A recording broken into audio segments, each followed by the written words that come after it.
اوكي السلام عليكم، انا اسمي محمد خالد الميمان، انا سعودي وعمري 24 سنة، واتمنى لكم الخير وان شاء الله التوفيق وكل شيء اللي تبونه في الدنيا ان شاء الله يتوفر لكم، والله يخليكم ويوفقكم يا رب.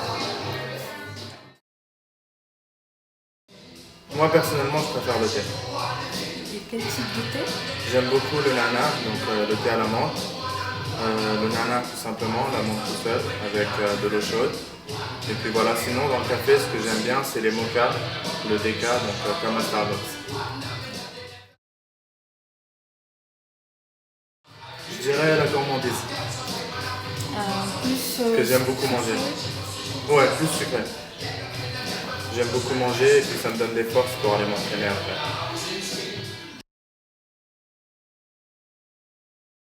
Donc si j'étais un parfum, je serais l'homme de Christian Dior.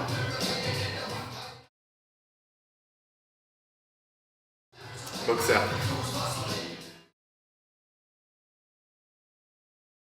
Oui, Rasoul alayhi salatu wassalam.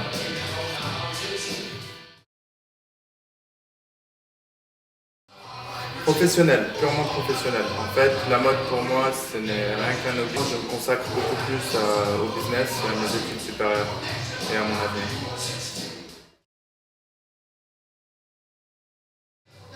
Je dirais Dolce Gabbana, j'aime beaucoup les marques italiennes. D'accord. Prada aussi? Prada, Dolce Gabbana, un peu le Armani.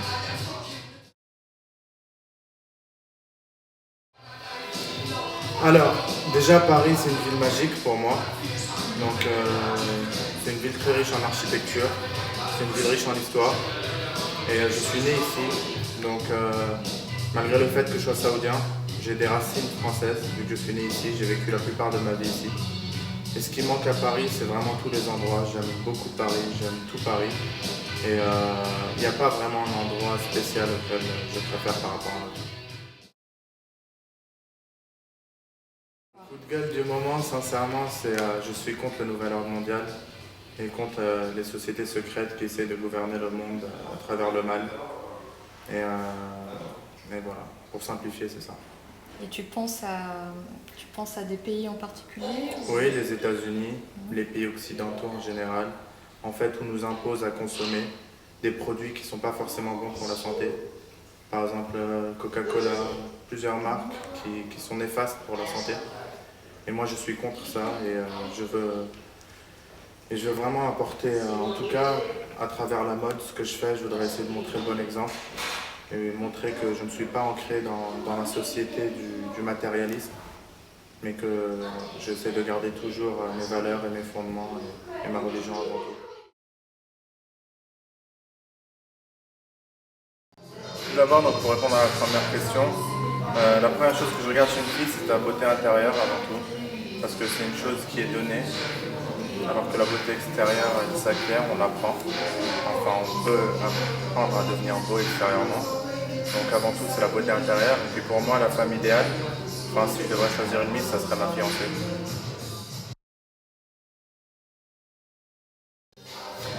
Pour moi, la vraie beauté, comme je vous l'ai dit, c'est la beauté intérieure. Donc c'est un don de Dieu. On l'a ou on l'a pas, tout simplement. Maintenant, la beauté extérieure, ça s'entretient. Ce que je regarde de moi.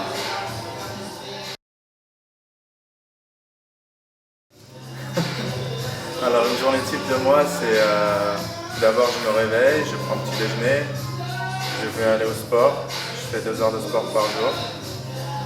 Ensuite, je travaille. Enfin, ça dépend. Parfois, je travaille, ensuite je vais au sport. Sinon, je vais au sport, ensuite je travaille. Je travaille beaucoup là dans la société de mon père. Et ensuite, je rentre chez moi, je me douche, je me prépare et voilà, je dors après, je me repose. En fait, je consacre toute ma vie au travail et au sport et c'est tout. Quel type de sport? Je fais beaucoup de musculation, je fais de l'athlétisme, de la natation, du football aussi.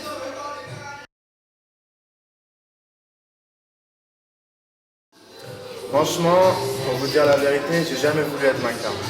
C'est quelque chose qui m'est tombé par-dessus la tête, subhanallah, on m'avait déjà proposé à Paris plusieurs fois dans la rue si ça m'intéressait d'être mannequin, mais j'ai toujours refusé parce qu'en Arabie Saoudite, en fait, il y y a une mauvaise image de ça. Et donc mes parents auraient une mauvaise image par rapport à cela. Et puis même moi, en fait, j'avais une mauvaise image du fait que je me disais que la plupart des garçons qui étaient mannequins, en tout cas, je les considérais comme homosexuels, malgré que j'ai rien contre les homosexuels, bien évidemment, mais que ce n'était pas, ça me plaisait pas, personnellement. Et ensuite, une fois que j'ai fini, j'ai eu ma licence, j'avais du temps libre, et un photographe qui m'a proposé donc, de faire un shooting test pour lui, et c'était bien rémunéré au début. C'était mon premier shooting, donc je me suis dit pourquoi pas, je vais voir ce que ça va donner. Je le fais une fois, et grâce à ça, il y a eu un buzz qui a été créé, tout est allé super vite. C'est comme si Dieu m'a ouvert la porte et m'a dit de foncer là-dedans. Donc je l'ai fait tout en gardant une bonne image de moi tout simplement et véhiculer une bonne image de ma culture et des Saoudiens.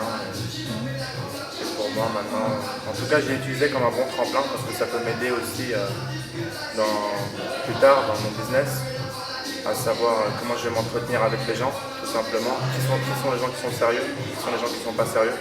Parce que le monde de la mode, c'est un monde très beau de l'extérieur, mais de l'intérieur, c'est un monde de vipères et de requins, malheureusement. Et donc, quand on a de l'expérience par rapport à ce monde-là, on peut être prêt à faire face à toutes sortes de problèmes, à toutes sortes de travail. Alors, les avantages, je dirais que on a une reconnaissance, donc territoriale et mondiale. Enfin, ça dépend dans quel cercle, mondial par rapport aux gens qui connaissent le monde de la mode et le monde des concours des beautés, et territorial pour les gens qui connaissent ou qui ne connaissent pas. Enfin, donc je dirais que de la reconnaissance, on vous invite partout, mais c'est bien d'un côté. Ça nous crée un bon panel relationnel. On a plusieurs choses, on a plusieurs projets. On est contacté à plusieurs reprises, mais je dirais que les défauts, vous voulez savoir les défauts également? C'est la question. Ah d'accord. Donc les avantages, c'est ça, c'est qu'on est très souvent convoitisé. C'est bien parce qu'on fait de connaissances avec beaucoup de gens. Et voilà, je dirais que c'est ça les avantages. Et les inconvénients? Les inconvénients pour moi, ils sont aussi nombreux, je dirais.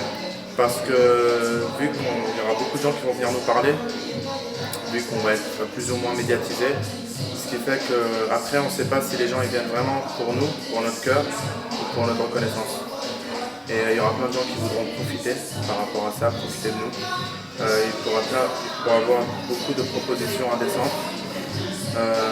Les gens vont vous considérer comme un objet et non pas comme une personne.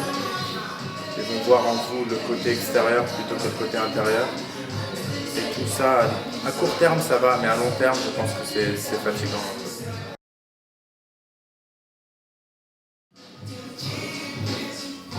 Un souvenir marquant, ouais, je dirais que c'est après Mister Monde, c'était... Enfin non, la chose la plus marrante en fait qui m'était arrivée, c'est quand j'ai été élu Mister France. En fait, ça s'est passé le 17 février. Le 12 février, j'ai été contacté par mes promoteurs qui m'avaient proposé de faire Mister France. Et moi, j'avais cru que c'était une blague et j'avais raccroché au téléphone. Et on m'avait rappelé, on m'avait dit que c'était pas une blague parce qu'en fait, on m'avait déjà fait ça. On m'avait déjà fait ce coup-là et c'était vraiment une blague avant. Et je les avais pas pris au sérieux et je leur ai dit, mais comment vous voulez que je fasse Mister France alors que je suis pas français? Ils m'ont dit, tu as bien la carte de séjour? J'aurais dit oui. Ils m'ont dit, bah avec ça tu peux le faire et si tu le remportes, tu participeras à Mister Monde un mois après, en sachant que Mister Monde c'est une fois tous les 5 ans. Et donc en gros, j'ai eu un temps de préparation de 3 semaines et c'était du pur hasard parce que je venais de commencer le mannequinat. J'ai eu 3 semaines pour aller à Mister Monde. Mister Monde c'est une fois tous les 5 ans et j'étais le premier français le premier représentant de la France à faire Mister Monde. Il n'y a jamais eu de français avant qui ont fait Mister Monde. Je suis le premier à faire. Et voilà, et puis ça... Ce qui est marrant, c'est que c'est pas un Français en plus. Ouais, c'est pas un Français, c'est un Saoudien. Et donc avec ça, j'ai été contacté par plusieurs gens en Corée du Sud, par de nombreuses personnes, des Français en l'occurrence, et ils m'ont dit qu'en Corée du Sud, en fait, ils se posaient la question si les Français étaient typés arabes. Parce qu'à cause de Mister Monde, justement. D'accord. Bah avec la mixité, enfin ça c'est pas une question. C'est vrai, ouais. Bah, je représente la diversité d'un côté. Parce que maintenant en France, en tout cas, il y a beaucoup d'étrangers. La plupart de la population, en tout cas dans les générations à venir, seront issus de la diversité. Les des Arabes, des Noirs, des Chinois, il y a tout et c'est important ce côté-là. C'est que la France maintenant, ça a évolué. Ouais.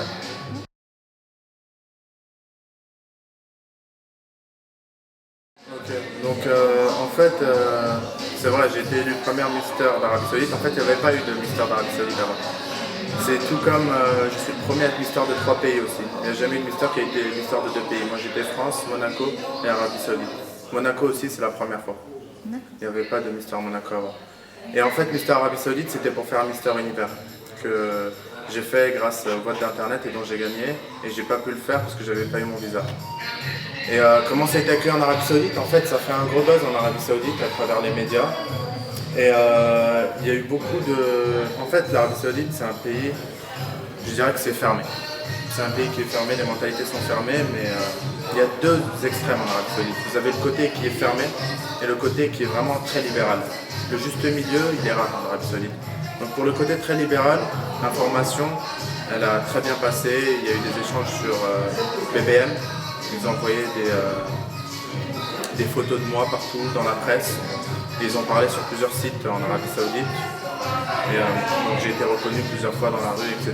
Mais par contre, pour le côté conservateur, il y a eu pas mal de critiques par rapport à ça. Ils se demandaient comment ça se fait qu'un Saoudien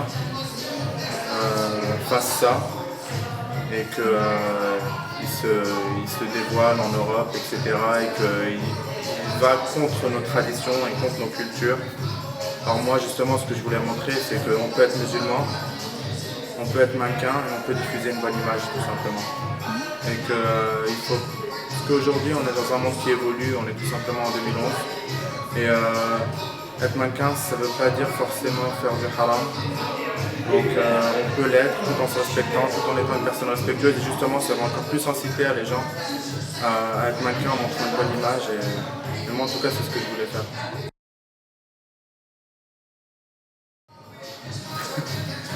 Franchement, il n'y a pas une chanson spéciale que je tourne en boucle. Par contre, ce que j'adore écouter, c'est Cédès.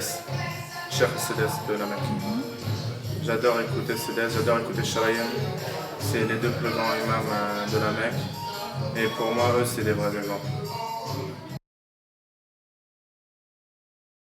Mon actualité, là j'ai été contacté par Guerlain. Donc peut-être que je vais faire leur nouveau parfum. Inch'Allah. Et j'ai été élu il y a 2 semaines l'égérie de Illegal Energy Drink. C'est la première boisson énergisante en France avant Red Bull. Et donc je vais participer dans 2 semaines, je suis invité à Cannes pour faire un défilé Mr. Arabia, en fait le plus bel homme arabe. Et en même temps c'est pour faire de la pub pour Illegal Energy Drink. Pour être honnête avec vous, mes projets à la base c'était toujours de travailler dans la société de mon père. C'est ce que je voulais, j'ai toujours voulu être homme d'affaires. Maintenant j'ai eu le mannequinat qui est intervenu dans ma vie, m'a proposé de faire du cinéma aussi, donc pour moi c'était comme un hobby, c'était quelque chose de professionnel pour préparer justement le business. Et justement si c'est pour avoir une reconnaissance, ça en fait pourquoi je fais ça aussi, c'est pour me servir des bons réseaux, des bonnes connexions, pour que plus tard même si je fais un business, j'aurai un bon panel relationnel tout simplement. Donc ça peut m'aider aussi. Donc maintenant, oui, certes, si j'ai une bonne proposition pour faire des films, je le ferai, il n'y a pas de souci. Si j'ai une bonne proposition pour un grand parfum, je le ferai. Mais je me consacre beaucoup plus à mon business, à mon futur, qu'à la mode et le cinéma. Maintenant, j'ai déjà fait un film avec Simo Ben Bachir, justement, qui s'appelle Skin Territory. Donc j'ai fait le 2e épisode de Jean-Louis Daniel. Et j'ai tourné un film aussi juste avant de Christian Lara qui s'appelle Tout est encore possible.